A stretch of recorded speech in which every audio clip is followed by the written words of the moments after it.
There are a wide variety of external assessment methods, and we're going to cover the most common, but there are a multitude of other specific types of tests that we probably won't cover in this class that vendors may be trying to sell you.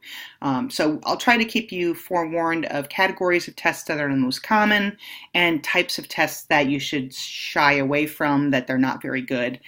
Specifically things like graphology or handwriting analysis, because there's no relationship between handwriting analysis and job performance, just so you know. But there are initial assessment tools that we use to pre-screen people, and then there are more substantive assessment methods that really get into the most important KSAs that we have. So our goal really should be to use our screening tools first to screen out people who may not be appropriate or aren't going to have the minimum capabilities that we're looking for, and then from there we can go into the more in-depth assessments. And so think about this as you're ready to plan your recruitment and selection plan for the simulation, because that's going to be your project after you finish this module, to address which assessment tools you want to use first to screen people to determine whether or not they will be they have the minimum characteristics for the job, and then which assessment tools you plan to use that are more substantive and hence cost more money. All right. So some of the initial screening tools that are listed here are resumes and cover letters. We assess people's resumes as they come in, and we also make sure that we read the cover letters, because oftentimes there are things that aren't included in someone's resume, or there may be something in that resume that is not very clear, or may have some ambiguous information, or may imply something more negative than really is. And the cover letter oftentimes explains some of those anomalous things that we might see in a resume. So don't discount a resume offhand. Make sure that you are looking at the cover letter to see if the cover letter helps you to understand gaps in employment, or why people leave jobs sooner than later. There could be a whole host of reasons why. I mean, if you were to look at my resume, you would see that I stayed at a company for 8 months. What you wouldn't understand is at the end of that 8th month, the company folded, and I no longer had a job with them because the company closed. That wasn't a reflection of my abilities, or or lack thereof, for that matter. Nor did it mean that I left the company of my own volition. And sometimes people make assumptions when they look at a resume and they see short dates when people work for a company and then they leave almost right away. They oftentimes will make the attribute that the candidate left the job for whatever reason. And so it is important that you read the cover letter, because it will give you more information than can naturally be put on a resume. Okay. Job applications and weighted application blanks. A job application blank basically fills all sorts of information, biodata, things like that we need to know about the applicant for legal reasons. A weighted application blank is basically your regular job application, but we weight certain information a little bit heavier or lighter than others. What's the difference between the job application and the resume? Oftentimes, again, the same information is in there. The difference is that the resume is what the applicant is presenting to you and how they want to be perceived as a form of impression management. And the job application is the minimum data that you need to know whether or not someone would be a viable option for the job. So you control the job application and the information on the job application.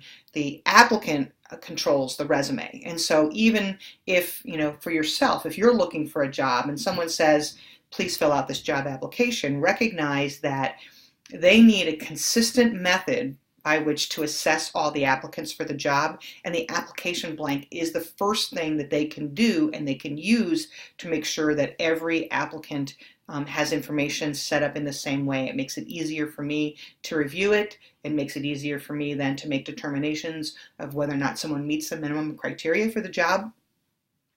And this way there's some consistency in the evaluation.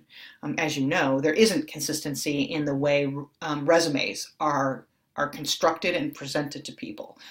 So the job application enables me to see everything in a similar format, making it easier for me to go through, the body of applications that I'll have. So don't get grumpy if someone says, "Well, it's already on my resume. Just read my resume." Just fill it out. Fill out the application, and you can always attach your resume to it as a reinforcement. And both of those things tell me similar information and complementary information. Looking at the resume, I learn a little bit more about you and how you present yourself and what you want to emphasize. And the application blank makes sure that I can assess everybody fairly and consistently across the board. Biodata, biographical information, can sometimes be in the application blank and sometimes is on a separate biodata format. And so we'll have some examples of biodata as we go through the examples in the slideshow coming up. And telephone screening. This is basically a telephone interview. We try to keep it structured, obviously. So we have some structured questions that we ask everybody. It may be playing off of things that we've seen in their resume or their job application blank, or it may be separate questions above and beyond that. But basically, a telephone screen is a telephone interview, and we use this as a pre-screening tool. So we don't have to bring the person in. We can simply sit on the phone with them, ask them some questions, and then give them some opportunities to share a little bit about themselves.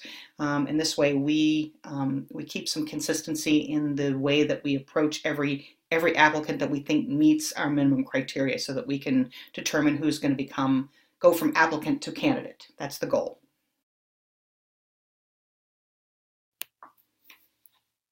As I said, there are a wide variety of external assessment methods that we can use. We've already gone over the screening tools, the initial assessment tools that help us pre-screen people. The next and most substantive category is the evaluative methods, and these are the things that go into much more depth on your applicant and tries to help us differentiate between good candidates and poor candidates with respect to their predicted ability to perform on the job. The last category is the contingent methods. Now, we said the initial screening tools are differentiating between applicants and candidates, right? So once you have people to do the evaluative methods, they become your finalists are the last pool of people who would be potentially qualified for the job. And then, of course, you've got to differentiate between which one will be the better match for you and the company versus who has the highest skills for the job, et cetera, et cetera. There's lots of factors that go into making your hiring decision. There isn't a set criteria. Every decision made by every decision maker is going to be very unique. If you make an offer to someone, for example, you make an offer to a candidate, but they have to pass a background check or a drug test or a medical physical, right? Even people who have a disability need to pass a physical to say they are healthy and can otherwise do the job with a reasonable accommodation. So when you're hiring someone, particularly with a disability, you would ask, can you do the job with or without a reasonable accommodation to do the job? And the person says, yes, I can, no, I can't. No problem. So assuming they say, yes, I can do the job with a reasonable accommodation, you make an offer for the job contingent upon passing a background check or a drug test or a medical test. So you would send the person out, and at that point in time, once you've made a contingent offer, at that point in time, it is fair for the person to reveal to you that they have a disability. And they say, yes, thank you very much. I will accept that contingent offer. I need you to know that I have I had a heart attack 5 years ago. I am in completely good health, but I'm letting you know that this is an issue. Or I have an epilepsy disorder, so my epilepsy medicine will show up in a drug test. Those sorts of things. And that is appropriate to reveal them because they've made a contingent offer. Okay, and they should not be rejecting you based on your medical condition, whatever that might be, or whether or not you pass a drug test because you may have the drugs in your system that you're going to use to manage your health conditions. Okay, so it's important to do that. Now, for example, let's say you're looking for a job and you're undergoing chemotherapy. And so because you're undergoing chemotherapy, you're taking cannabis to relieve some of your symptoms. And some people will take cannabis oil or various other sorts of things. Again, that's the opportunity to let them know, here's a situation that's temporary, this is what I'm on, so I might not pass a drug test because of that reason. So these are the things to keep in mind. So the different kinds of evaluative methods are cognitive and or physical ability tests. Other kinds of ability tests can be psychomotor tests or physical ability tests or cognitive tests. Those are the general categories you would see when it comes to ability tests. Values assessments, and again, we're looking for person-organization match. Do the things that you value, do they map to the things that our company values? Personality assessments.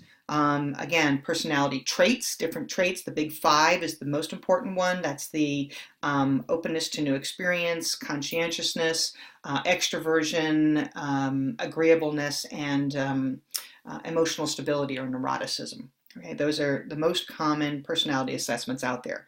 Integrity tests also get at whether or not you bring integrity to the table. It doesn't necessarily mean that you are lying if you don't pass an integrity test. Sometimes these kind of tests getting at honesty and things like that can be challenging. But integrity tests are important because we want to get a baseline about how much integrity someone brings to the table. Do they admit that they have stolen something? Do they admit that they may have taken, supplies from their employer, that kind of stuff? And if you're honest about it, more times than not, that's what the employer is looking for. If you say, I've never ever done this, they'll call that into question way more than they will, oh yeah, I took pens from my employer a year ago. But obviously you want to make sure that you are being honest in your integrity tests. It doesn't, like I said, integrity doesn't mean you're necessarily honest or dishonest, but there is a good relationship between integrity and honesty. Polygraph tests are only used when we have a good cause for them. The evidence is not permissible in the court of law, but we can use it as an investigative tool to lead us to believe there may or may not be an issue or a concern coming up. So we can use that as evidence for digging in deeper in a case. For example, if embezzlement is going on in a bank, we can bring in somebody to pass a polygraph test to make sure that they are not lying to us about where the money trail has gone. Job knowledge tests, that's pretty straightforward. Basically, you're testing someone on the basics of their job and what they should know. And for example, if you're going to go into HR, so someone might ask you a job knowledge test. What does it mean to do a performance appraisal, or what is reliability and validity mean? Some of all the things that we're learning in this class. And so job knowledge test is looking at the basics to make sure you get the basic knowledge to do something. Interviews, specifically we want to use behavioral or situational interviews, or we may even choose to do case interviews. And the goal here is, in those sorts of situations, you're asking people to relate a behavior, or you're asking people to relate how they would respond to a situation, or you're asking them to analyze a case, like in the case interview. So here's a scenario, what would you do, right? Or, have you ever been in a situation where this happened? How did you work through it? And we use behavioral and situational and case-related questions because the best way of judging whether or not someone will do something is to see how they've reasoned through things in the past. So if you've reasoned through a problem in the past, it's likely you'll repeat that same behavior, good or bad, in the future. And even if you made a mistake, if you can say, I made this mistake and I would never make that mistake again because now I understand when this happens, this is how I'm supposed to respond. That also gives you an opportunity to say, I learned from mistakes and I'm willing to make changes and, I'm willing to adapt, et cetera, et cetera. Situational judgment tests, the same sort of situation. You put people in a situation and say, reason through this, figure out how to solve the problem. It's kind of like a situational interview. It's the same basic idea. Graphology is a handwriting analysis. Never use them, okay? They're not valid selection tools. You may encounter employers that use them, but they should not be using them for making substantive evaluative decisions on you, because there is no relationship. I mean a zero correlation between the graphology, the handwriting analysis, and the person's ability to do the job. Some people interpret a handwriting analysis as, well, if somebody has to handwrite things on their job, what if you can't read their handwriting? That's not what handwriting analysis is, or graphology, as it's called. Graphology or handwriting analysis is really about what can we learn about that person's personality based on their handwriting, the length of their loops, how they cross their T's, how they dot their I's, how they, the last letter in their name, in their signature, is it a flourish? So graphology is not something that you want to use, and if you see an employer that is using it, then you absolutely want to question whether or not they are interested in seriously hiring somebody if they're going to use tools like that. Job simulations are great. It's just like the simulation you do in the 430 class and the simulation you're going to do in the 431 class. We put people in a simulated environment and we look at how well they reason through issues and concerns. Work samples is giving them a subset of work that you can expect to do on the job, and you give them an opportunity to demonstrate what they did and how well they can do something. And when you give people an opportunity to show that they can do something, that goes a long way with positive applicant reactions. Reference checks are one of the last things that we're going to do. We don't do them first, we do them last. Why? Because it's expensive to do reference checks on everybody, and calling employers, particularly who may not know that their employee is looking for a job, we don't want to signal to the employee, to the employer, that individual is looking for a job with us. So I actually would put reference checks in the contingent methods. I would make an offer to somebody contingent on passing a reference check or a background check. And those are two separate things. A reference check is I check in with people who you give me as references, and they're supposed to tell me, would they hire you again? When did you work there? They verify, your employment information. A background check goes into your credit history and goes into your, criminal background to see if there's any, if you've ever been arrested and convicted of a crime, if you've ever have evidence of abuse in your background in terms of abusing somebody, being violent. Certain types of jobs require that more than others.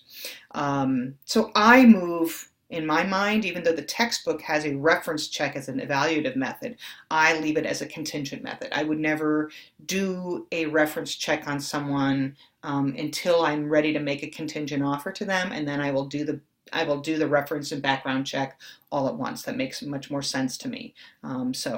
Just so you're aware of that.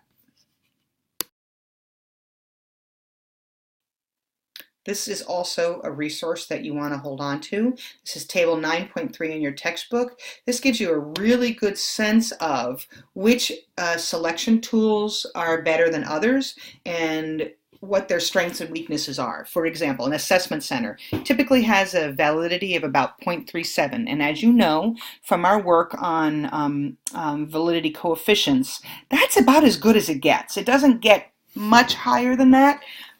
They average about 0.37. Sometimes you can get assessment centers with higher validity, 0.38, 0.39, 0.4, 0.45. Applicant reactions are really good. They like assessment centers because it's very high fidelity for them, representing what they would do on the job. It's a high cost to develop and high cost to administer, but it is worthwhile. You have low adverse impact, but they are challenging to implement, okay?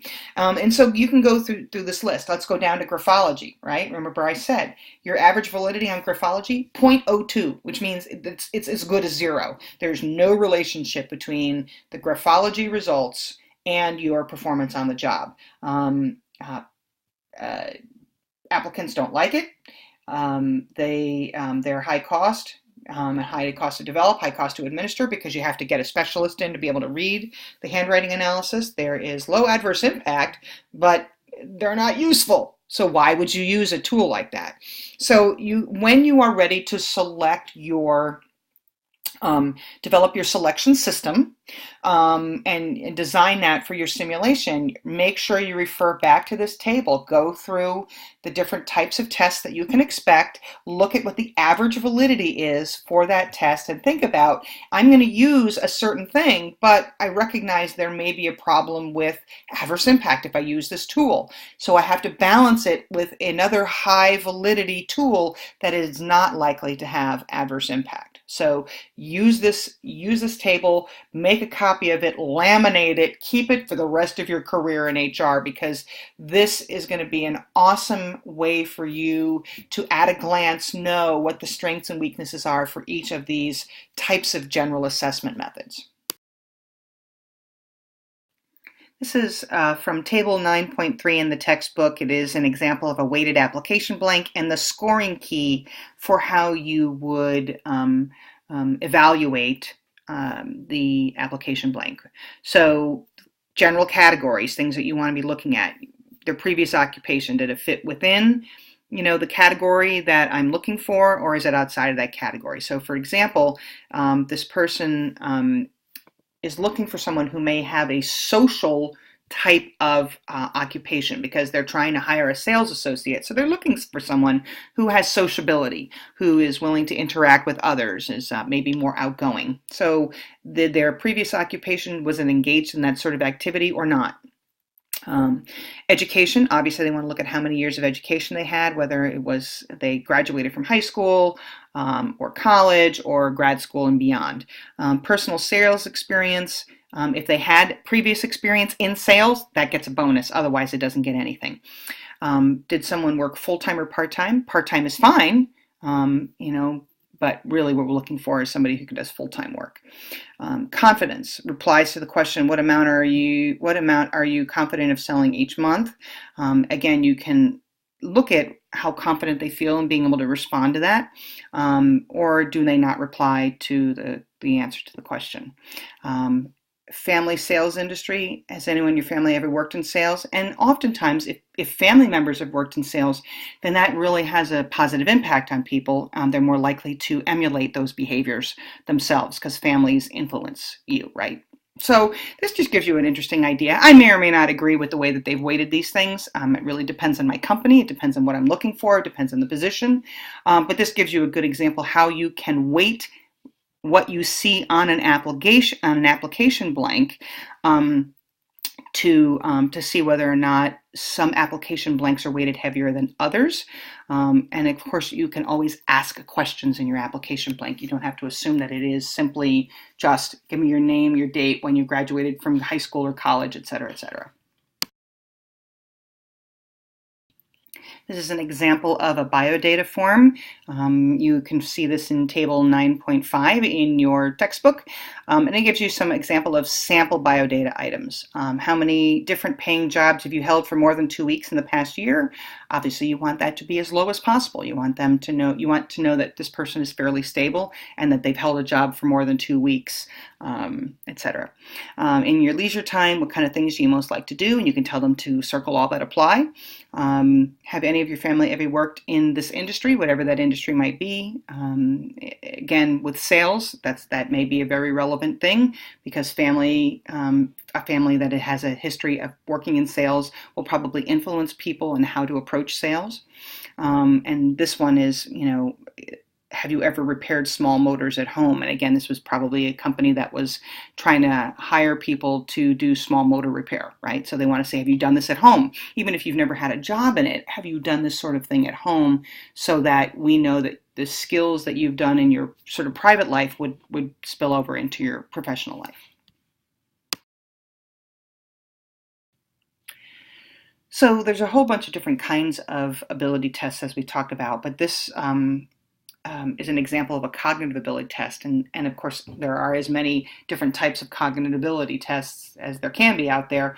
This is taken from a test called the Wonderlic Personnel Test, and that measures cognitive ability and is usually applied to people who work in the office or do administrative work or secretarial work and those kinds of things. And so what this test is getting at is some of the common skills one would need to be successful doing those kinds of jobs. So it's assessing the cognitive ability that's essential to do this kind of job. So it gets at logic, it gets at math, basic math questions, it gets at how good you are at skimming and doing quick evaluations of comparisons and contrasting data, and definitions, right? So it's a whole host of a variety of things, but all of these get at what it takes to be successful on the job. So it's assessing some larger cognitive abilities in that area.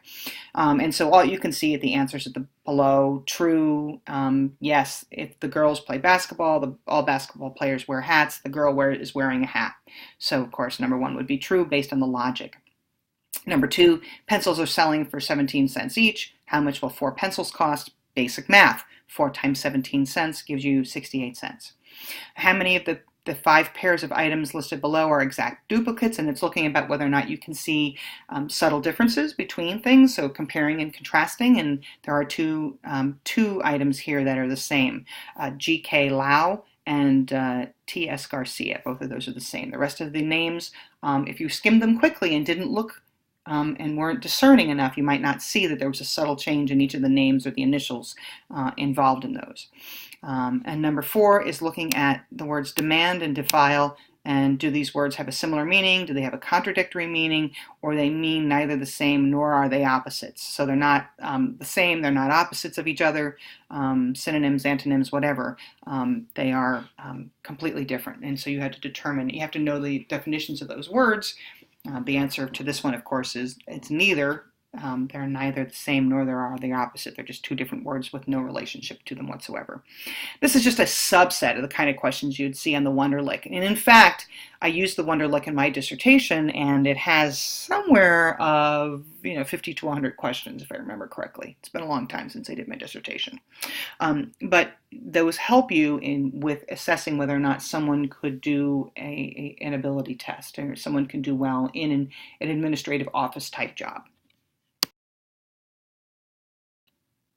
We've discussed in Management 430, as well as in this class, the importance of making sure that you use structured interviews over unstructured interviews. Unstructured interviews are low validity, low reliability, and you're not going to get good hires from using unstructured interviews. Structured interviews are fine. It means you're very clearly asking everybody the same information, and you're making sure that you have answers that you can compare across your applicants to make sure that you have enough information to differentiate between good and poor applicants or candidates at this point in the process. So 9.7, table 9.7 gives you the steps to crafting a structured interview. You're going to be asked to do this in one of your turns exercises, creating structured interview questions. So here's an example. For the job requirements to be measured by a structured interview, identify the actions and behaviors that illustrate each qualification. So part of you doing your job analysis is making sure you're clear about what kind of action would be needed to be successful on something. What does leadership skill mean? Right? So define it. Leadership skills mean a person will do A, B, C, and D, and those are examples of leadership skills. What do people with good and bad leadership skills do? What is the impact of different leadership strategies? Are different leadership approaches equally effective? So there's all sorts of approaches to leadership. So if you were going to be assessing leadership skills, what does that mean specifically? You want to write your questions that will generate relevant information about the degree to which the candidates possess each job requirement. You don't want them to simply answer yes or no. You want them to explain things in some detail. Yes or no questions don't get you what you're looking for. So ask them, give me some examples of when you have done X. Don't say, have you done X? Because all they're going to say is yes or no. So ask them to have them elaborate. So make sure your question asks them to elaborate on things. Create an answer key with benchmark responses for the high, middle, and low scores. So you have a frame of reference in which to judge and evaluate the answer to the question so you can score it.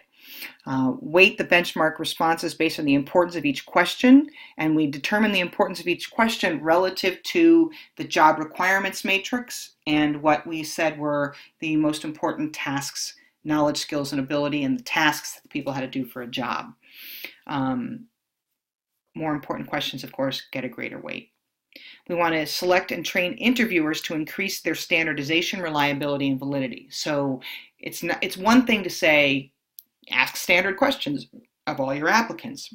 It's an entirely separate thing to say, I want to ask you to do standardized questions, and here's some examples, and I want you to write some questions and tell me how you're going to standardize this across all of the applicants who are coming in to interview with you as the hiring manager. Your job in HR is to make sure your hiring manager is following all these rules.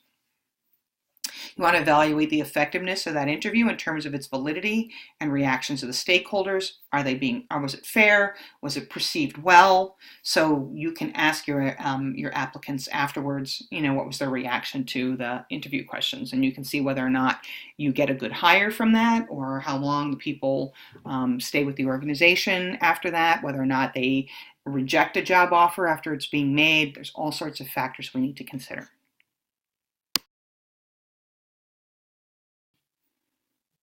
As we've said, unstructured interviews are not as good as structured interviews, and structured interviews across the board outperform unstructured interviews, hands down, because you won't have enough information to adequately compare your candidates if you only do an unstructured interview. So use your structured interview. 3 different types. One is the behavioral, where we use information about what someone has done in the past, and you would ask a question, tell me about a time when you did X, whatever that is. And you ask, how did you work through that problem? And so you use that behavioral format to ask them to tell you about their past behaviors and how they handled something. Situational interview is hypothetical. Here's a situation. You have A, B, and C happening. How do you work yourself through the problem? What's the step-by-step procedure you would do to address the issue? A case interview is a larger case or a problem, and you say, how do you address it or resolve it? And it's very similar to a situational interview because it's hypothetical, but your case can be based on some actual things that happened in your company. And so you can write a case based on some problems that have popped up in your company and say, here's a scenario, this happened to us, here's some problems, tell me how you would approach this. We had this problem in our company. This is a real life situation that actually happened to us. So let me hear what you would do to go through this. So cases tend to be more realistic focused. It's something that has happened or could potentially happen, whereas situational is just more hypothetical. Anyway, all 3 of these are important. You want to give your applicants an opportunity, or candidates an opportunity, to respond beyond yes or no. The situational, behavioral, and case interviews gives them an opportunity to shine, to talk about examples, to tell them about what their behavior is, to talk about their reasoning through problems, to talk about mistakes that they made, to talk about what they thought were their strengths. All of these are really important to make sure that we get good, rich information from the candidates so that we can start to differentiate between the good candidates and the poor candidates. Table 9-8 is an example of behavioral interview questions and an answer key associated with that. So the question is, tell me more about a time when you were working on a project that you felt was important but that others thought was a waste of time. What did you do and what was the result? And so again, there could be a whole bunch of different things that you are thinking about that you want to know from this individual. Were they persistent in working through the problem even if other people thought it was a waste of time? Or how did they manage to persuade people that what they were doing was important? So you might be assessing all sorts of things in that question. And so they came up with what they thought were good and bad answers in here. Number 1, the excellent answer would be, I pursued the project despite the obstacles. I wanted the project to succeed, and I tried to find ways to manage it. A marginal question might be, I continued working on the project, but I had to shift my focus when other things with higher probabilities of success, popped up. Or a poor answer, which is, once I felt that the project had low support, I stopped working on it. It showed no resilience, showed no persistence in working through things. And of course, if persistence in working through despite obstacles is important, then you want to have a question kind of like this. This is an example of a situational question. Again, situational questions can cover any number of areas, but Table 9-9 is getting at a situational interview question about communication skills and what they consider to be good, marginal, or poor answers. So the question, imagine you're currently very busy working on several important projects with firm deadlines, but your supervisor brings you a stack of unrelated paperwork to complete that you feel is unrelated to any of your projects. In addition, you are certain that attending to this new paperwork will cause you to miss several project deadlines. What do you do? And so the best answer is explain the conflict to the supervisor and try to identify and discuss what alternatives would be. Important for me to ensure that any changes were acceptable to both my manager and myself. And what they're getting at here is, did you just take the project and not discuss it with your boss? Where your competing priorities are. Oftentimes we are going to be given things from our supervisors, our bosses that says, I need this done yesterday. And you're like, but I need these done 3 days ago. So these are competing priorities.